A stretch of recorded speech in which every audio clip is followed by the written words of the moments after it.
రొమ్ము క్యాన్సర్ తర్వాత ఉన్నది సర్వైకల్ క్యాన్సర్. మరి దీనికి ఇది కూడా నిజంగా బాధాకరమైన విషయం ఏంటంటే ఇది నివారించదగ్గ క్యాన్సర్. దీనికి ఒక వ్యాక్సిన్ ఉంది.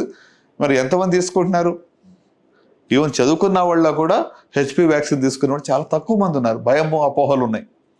సో దానివల్ల అంటే క్యాన్సర్ యొక్క సంఖ్య 14 లక్షలు అనేది కూడా చాలా తక్కువ అండి. ఓకే, అంటే మన దగ్గర cancer still not a notifiable disease.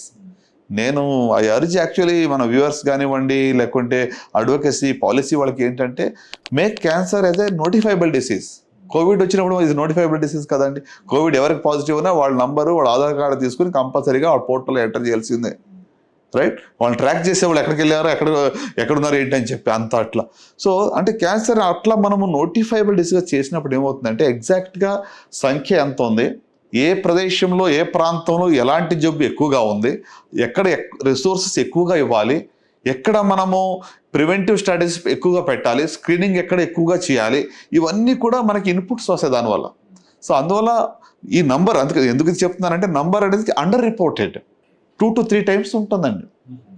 So it's under reported what the numbers that we have, because mandatory cancer registry అనేటువంటిది నోటిఫికేషన్ జరగదండి. ఓకే, ఓన్లీ ఒక 20-25 places population based cancer registries అయితే ఉన్నాయో వాటిని డేటా మీద బేస్ చేసుకుని ICMR కానివ్వండి వీళ్ళు డేటా ఇస్తూ ఉంటారు. But the real numbers are much higher. Is only the tip of the iceberg.